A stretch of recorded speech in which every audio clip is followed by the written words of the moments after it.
हमारा शरीर वो साधन है जो हमें मुक्ति के द्वार तक ले जा सकता है। यही हमारा सबसे बड़ा साथी होता है। एक स्वस्थ शरीर आपके लिए एक वरदान हो सकता है, लेकिन बीमारियों से ग्रस्त शरीर आपके लिए एक श्राप होता है। ऐसा शरीर आपको जिंदगी भर दुखी रखेगा, चाहे आपके पास कितना ही धन क्यों ना हो।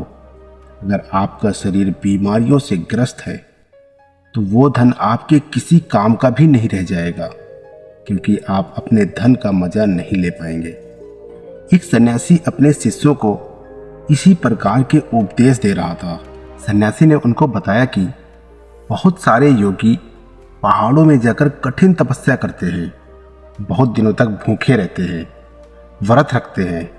वो ऐसा इसलिए करते हैं ताकि वो अपने शरीर को मजबूत बना सके, ताकि उनका शरीर लंबे समय तक जीवित रह सके और वो लंबे समय तक जीवित रह के मुक्ति के द्वार खोल सके। जब सन्यासी अपने शिष्यों को ये सब बता रहे थे, तब वहां पर एक बुजुर्ग आदमी अपने जवान बेटे को लेकर उनके पास पहुंचा। बुजुर्ग आदमी की आंखों में एक चमक थी, उसके चाल में एक चपलता थी और उसके पूरे व्यक्तित्व से एक तेज निकल रहा था जो सबको अपनी ओर आकर्षित कर रहा था। लेकिन उसका जवान बेटा उसके बिल्कुल विपरीत था। उसके चेहरे पर कोई तेज नहीं था, उसकी चाल से वो थका थका लग रहा था। उस जवान युवक को देखकर ऐसा लग रहा था जैसे सारे संसार का भार इसके कांधों पर ही आ गया हो। उसमें जवानी के वो लक्षण दिखा ही नहीं दे रहे थे। वो ऐसा प्रतीत हो रहा था जैसे जवानी में ही उसे बुढ़ापा आ गया हो। आश्रम के शिष्यों की तरफ बिना कोई ध्यान दिए वो बुजुर्ग आदमी अपने बेटे को लेकर उस सन्यासी के पास पहुंच गए। उन्होंने सन्यासी से हाथ जोड़कर याचना की कि आजकल के युवा बच्चों में कोई तेज नहीं बचा है, सब में बुढ़ापा पहले से ही आ गया है। लेकिन अगर मैं अपनी बात करूं तो आज बुढ़ापे में भी मुझे कोई बीमारी नहीं है, मैं बिल्कुल स्वस्थ हूं। लेकिन जब मैं अपने बेटे की तरफ देखता हूं तो मेरा दिल दुखी हो जाता है, क्योंकि ये अपने पिता से पहले ही बूढ़ा होने लगा है। और एक पिता के लिए इससे ज़्यादा दुख की बात क्या हो सकती है।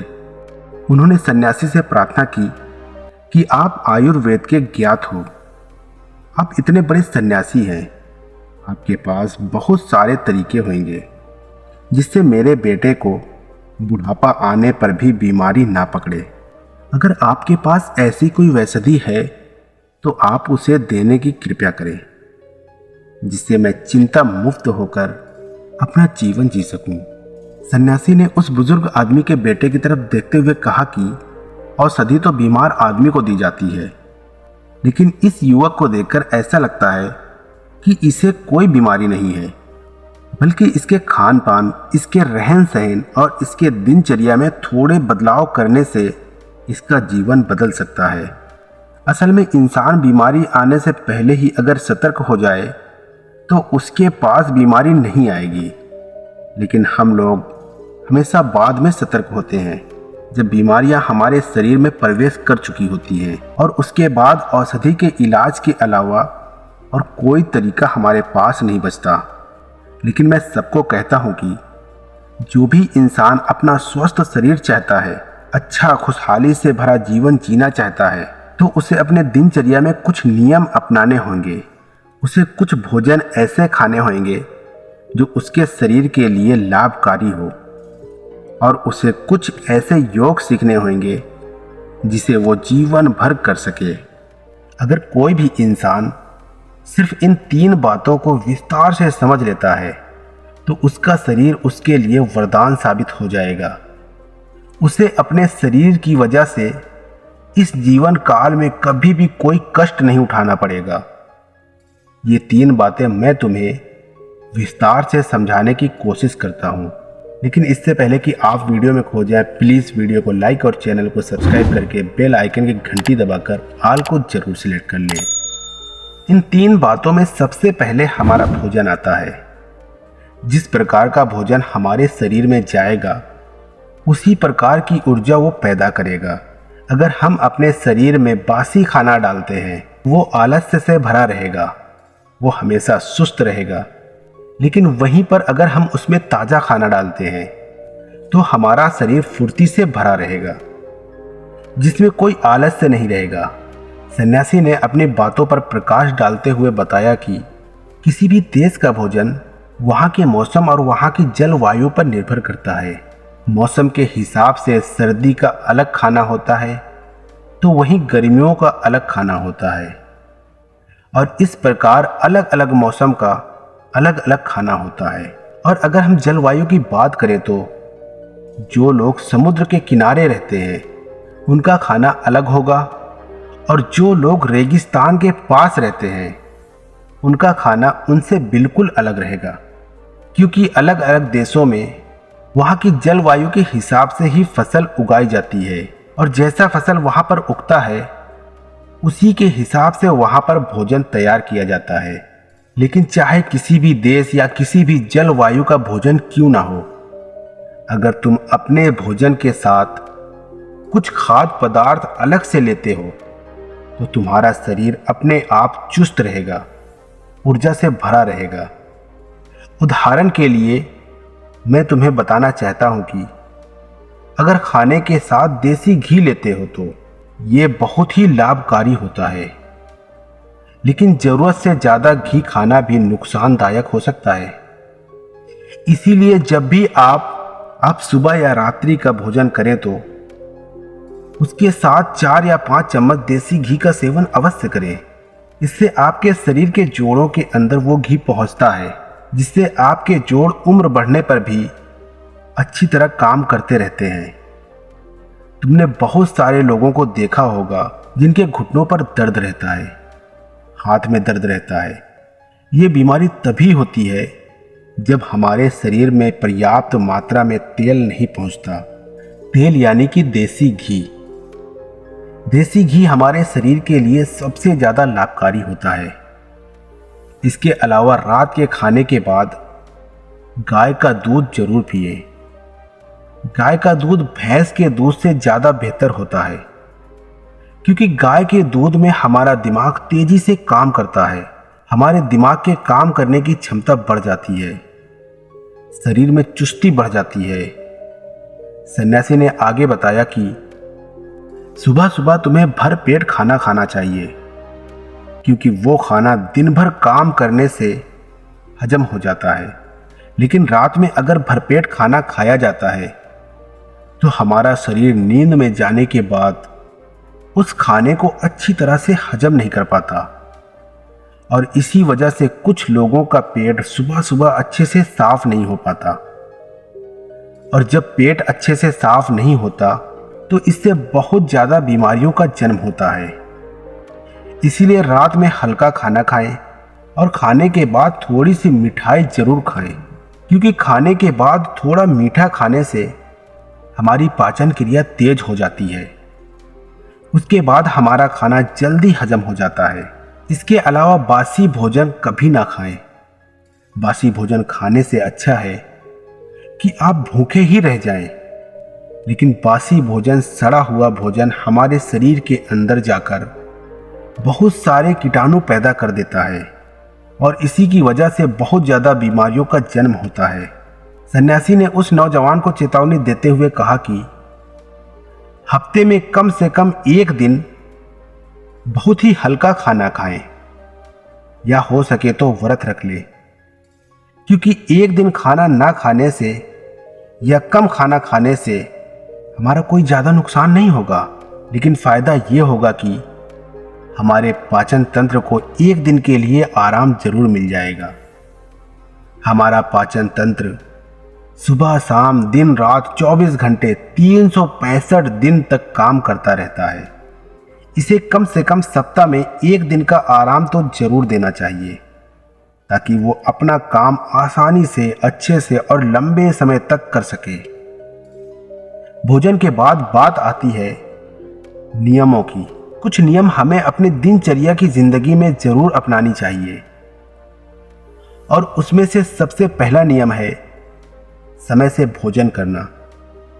जो लोग समय से भोजन नहीं करते उनके अचेतन मन के पास कोई स्पष्ट संदेश नहीं पहुंचता और इसीलिए उनका अचेतन मन उनके पाचन तंत्र के पास एक स्पष्ट संदेश नहीं पहुंचा पाता कि इस खाने को पचाने का काम करो।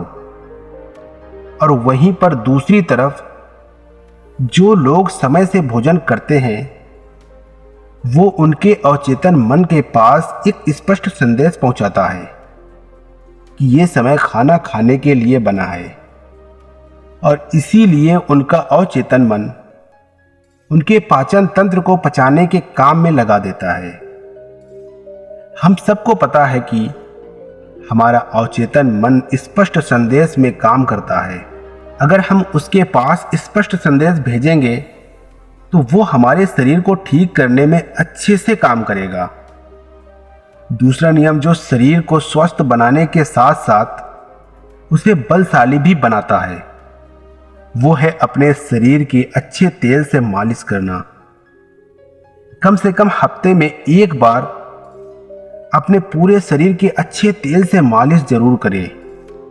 उससे हमारे शरीर के जितने भी खत्म हो चुके या मरे हुए कीटाणु होते हैं वो शरीर में से दूर हो जाते हैं और हमारे शरीर में एक नई सी फुर्ती आती है, एक नई ताजगी पैदा होती है और वो ताजगी हमारा आलस्य को खत्म कर देती है। शरीर पर अच्छे तेल से मालिश करने का एक फायदा और होता है, उससे हमारा शरीर मजबूत बनता है, हमारा शरीर युवा बना रहता है। अगला नियम आपके जीवन से तनाव को पूरी तरह से गायब कर सकता है। इस नियम का जो कोई भी पालन करता है उसके पास बीमारी दूर दूर तक नहीं भटकती। वो नियम है समय से सोना और समय से जगना। आपको ये नियम बहुत साधारण लग रहा होगा, आपको ये लग रहा होगा कि इस नियम के बारे में तो हम सब जानते हैं, लेकिन आप समय से सोने और समय से जगने के बेशकीमती फायदे अगर जान लेंगे तो विश्वास कीजिए आप अपने आप ही इस नियम का अनुसरण करने लग जाएंगे। इसके बाद अगला नियम बताते हुए उस सन्यासी ने बुजुर्ग आदमी को सावधान करते हुए बताया कि अगर कोई आदमी अपने परिवार और अपने बच्चों के साथ कुछ समय नहीं बिताता तो वो तनाव से ग्रस्त हो जाता है। घर में सुख शांति रहती है तो मन खुशहाल रहता है, सभी परिवार के लोग भी खुश रहते हैं और इसीलिए परिवार के पास कोई भी नकारात्मक ऊर्जा नहीं आ पाती और उसके बाद आपका परिवार, आपके बच्चे और आप तंदुरुस्त भरा जीवन जी सकते हैं। कुछ लोग काम ज़्यादा होने की वजह से अपने परिवार, अपने बच्चों के साथ ज़्यादा समय नहीं बिता पाते। ऐसे लोग अगर हर दिन समय अपने परिवार को नहीं दे सकते तो कम से कम कुछ दिन, कुछ महीने के लिए उन्हें कहीं घूमने के लिए जरूर जाना चाहिए। आप अपने परिवार के साथ जितना वक्त बिताएंगे उतनी ही नज़दीकियां आपके परिवार के साथ आपकी बनेंगी और इसके बाद आपके मन से तनाव गायब हो जाएगा। इसके बाद सन्यासी ने बताया कि ये तो तुम सब जानते हो कि व्यायाम करना हमारे शरीर के लिए कितना लाभकारी होता है। हर एक इंसान को व्यायाम करना चाहिए और उसे समय से व्यायाम करना चाहिए, लेकिन कुछ लोग व्यायाम करने का गलत अर्थ निकाल लेते हैं। व्यायाम उतना ही करो जिससे तुम्हारे शरीर को पीड़ा ना पहुंचे। कुछ लोग व्यायाम ज़्यादा करने के लिए अपने शरीर को पीड़ा पहुंचाते रहते हैं, लेकिन व्यायाम सिर्फ उतना ही करना चाहिए जितना आप सहन कर सकते हैं। अपनी सीमाओं के पार जाना, अपने शरीर को पीड़ा पहुंचाना आपको थका देगा और थकने के बाद आपके अंदर आलस्य भर जाएगा और उसके बाद आपका कोई काम करने का मन नहीं करेगा। इसीलिए अपने आप को इतना मत थकाओ कि आप अपना काम भी न कर पाओ। और व्यायाम करने के साथ साथ एक नियम और अपनाना चाहिए और वो है ध्यान का नियम। ध्यान करने से हमारा दिमाग और हमारा मन शांत होना सीख जाता है, वे विचारों से मुक्त हो जाता है। और जब दिमाग और हमारा मन विचारों से मुक्त हो जाता है तो शरीर से तनाव भी चला जाता है, क्योंकि विचार ही तनाव का असली कारण होता है। जो लोग समझदार हैं वो जानते हैं कि विचार ही हमें दुख पहुंचाते हैं और विचार ही हमारे तनाव का असली कारण होते हैं। इसीलिए लोग शून्यता में जाने का ध्यान करते हैं।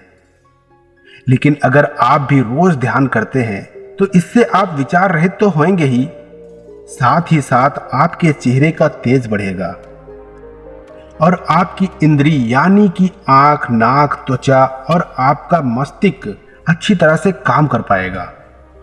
भोजन और नियम के बारे में विस्तार से बताने के बाद सन्यासी ने योग का रहस्य खोलना शुरू किया। उन्होंने उसको बताया कि कुछ लोग ऐसे भी होते हैं जो अपना काम करते करते अभ्यास कर सकते हैं और उन अभ्यास करने से हमें चमत्कारी फायदे मिलते हैं।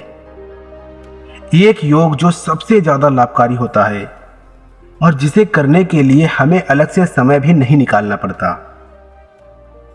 आप कोई भी काम करते हुए उस योग को कर सकते हैं और वो योग है गहरी सांस लेना। जब भी आप सांस लेते हो तो अपने नाभि से सांस लेने की कोशिश करें। सिर्फ छाती से सांस भरकर या अपने कंठ से सांस भरकर ना छोड़ें। नाभि तक सांस को जाने दें और नाभि से ही सांस को आने दें। उसके बाद आप अपनी सांसों के साथ एक संबंध स्थापित कर लेंगे। जीवन का रहस्य ही सांसों में छुपा हुआ है और जितनी गहरी आपकी सांस होगी उतना ही गहरा आपका ध्यान होगा। और यह योग हम कोई भी काम करते हुए भी कर सकते हैं। मान लीजिए कि तुम कोई काम कर रहे हो तो उसमें गहरी सांस लेने में तुम्हें कोई भी अड़चन नहीं होनी चाहिए। उसके बाद अगला योग समझाते हुए सन्यासी ने बताया कि जब भी तुम सोने के लिए जाते हो तो हमेशा ये याद रखना कि तुम योग निद्रा में जाकर नींद ले सकते हो, क्योंकि योग निद्रा की नींद अगली सुबह तुम्हारे लिए ताजगी भरी लेकर आएगी। आखिरी योग बताते हुए सन्यासी ने बताया कि एक योग जिसके लिए तुम्हें अपना थोड़ा सा समय देना होगा, लेकिन थोड़े से समय के बदले उसके फायदे बहुत लंबे होंगे। वह योग है अपनी इंद्रियों के लिए योग। तुम्हारी इंद्रियां जो होती हैं वो जिंदगी भर तुम्हारा साथ निभाती हैं। तुम्हारी आंखें देखने का काम करती हैं, तुम्हारे कान सुनने का काम करते हैं। इस प्रकार हर एक इंद्रिय अपना काम अलग अलग रूप से करते रहती है। लेकिन समय के साथ साथ जैसे इंसान की उम्र बढ़ती है इन इंद्रियों की शक्ति वैसे ही कम होने लग जाती है। इसीलिए इंसान को ऐसे योग करते रहना चाहिए जिससे उनकी इंद्रियां कभी भी कमजोर ना पड़े। उदाहरण के लिए आंखों की शक्ति बढ़ाने के लिए त्राटक ध्यान का प्रयोग किया जा सकता है और कानों की शक्ति बढ़ाने के लिए कानों से सुनने का अभ्यास किया जा सकता है। सिर्फ हमें अपनी अलग अलग इंद्रियों पर अलग अलग समय पे अपना ध्यान केंद्रित करना है। जैसे कि हम खाली बैठे हुए हैं, सिर्फ सुनने पर ध्यान लगा रहे हैं, हमारे कानों में हर प्रकार की ध्वनि प्रवेश कर रही है, हमारा पूरा ध्यान सिर्फ सुनने पे लगा हुआ है। इस ध्यान को सिर्फ कुछ पलों तक करने के बाद आपको खुद ही महसूस होगा कि वो इंद्रिय आपकी अच्छी तरह से काम करने लगी है। इसीलिए ये भोजन, ये नियम और आखिरी में ये योग आपके जीवन को बदल सकते हैं। बुढ़ापे तक आपके पास कोई बीमारी नहीं आएगी। उसके बाद उस सन्यासी ने उस बुजुर्ग आदमी को वहां से प्रस्थान करने के लिए कह दिया और खुद आयुर्वेद की औषधि बनाने में लीन हो गया। तो दोस्तों, कैसी लगी कहानी कमेंट करके जरूर बताना। वीडियो अच्छी लगी हो तो वीडियो को लाइक और चैनल को सब्सक्राइब करके बेल आइकन की घंटी दबाकर ऑल को जरूर सिलेक्ट कर लेना। फिर मिलेंगे कोई अच्छी सी कहानी लेकर, तब तक के लिए आप अपना रखिए ख्याल और हमें दीजिए इजाजत। जय हिंद, जय भारत।